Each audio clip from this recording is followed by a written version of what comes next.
Peut-on retomber enceinte alors qu'on est déjà enceinte? C'est rare, mais pas impossible. Si tu es déjà enceinte, il ne t'est probablement jamais venu à l'esprit que tu pourrais de nouveau tomber enceinte. Tout ce dont tu as à te soucier, c'est de ce bébé qui va grandir dans ton ventre pendant les 40 prochaines semaines. Loin de nous l'idée de te faire peur, mais il s'avère qu'il est possible de retomber enceinte alors que tu l'es déjà. Avant que nous n'entrions dans les détails, n'oublie pas de t'abonner à notre chaîne et d'activer les notifications afin de ne manquer aucune de nos nouveautés sur Sympa. La grossesse chez l'être humain se produit lorsque deux gamètes contenant du matériel génétique, le spermatozoïde du père et l'ovule de la mère, se rencontrent après une relation sexuelle. Cette fécondation crée un zygote qui se divise ensuite en un groupe de cellules appelé embryon.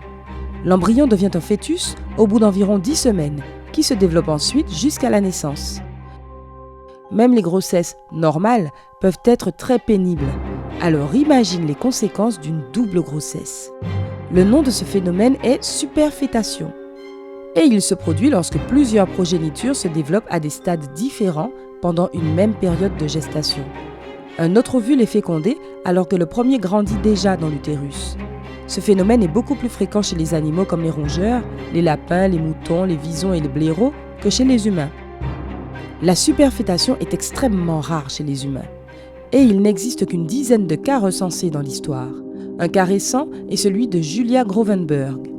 En 2009, elle a conçu une fille et un fils à 2 semaines et demie d'intervalle.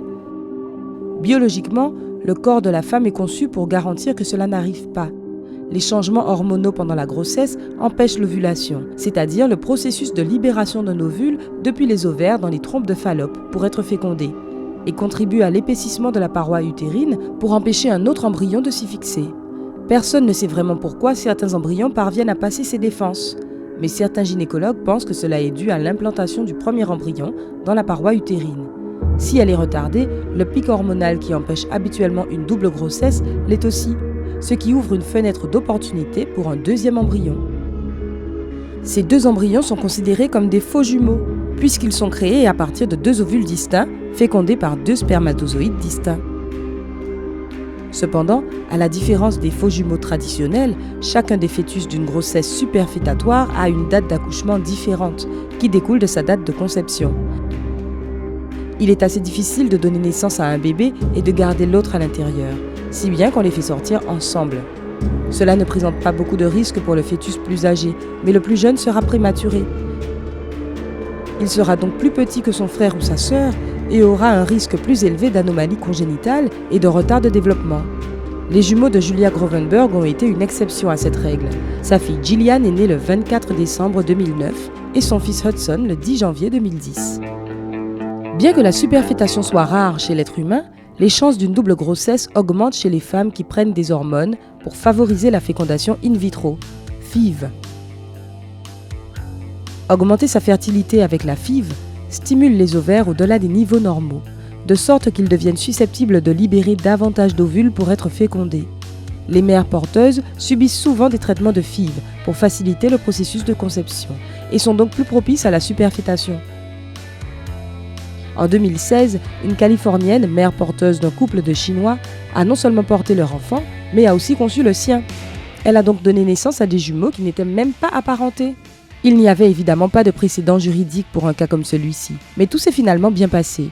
La mère porteuse et son mari ont pu ramener leur bébé à la maison et le couple de Chinois a gardé le sien. Fascinant, n'est-ce pas? Le fait d'en entendre parler t'a probablement rendu curieux et tu as peut-être ouvert une recherche Google pour en savoir plus. Eh bien, tu n'es pas le seul. Selon un sondage de Google de 2014, les nouveaux futurs parents font cette recherche 2 fois plus souvent que les autres personnes.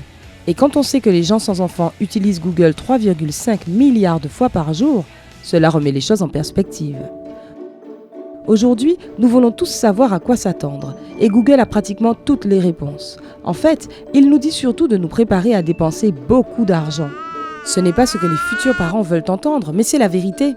Tu peux dépenser jusqu'à 7 000 € pendant la première année de vie de ton bébé.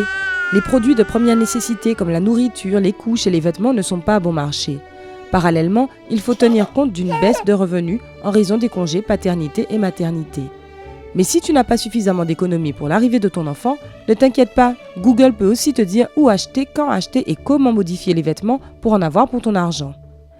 Cela peut s'avérer particulièrement utile dans le cas d'une grossesse avec superfétation, car la différence d'âge des jumeaux peut rendre l'un beaucoup plus petit que l'autre.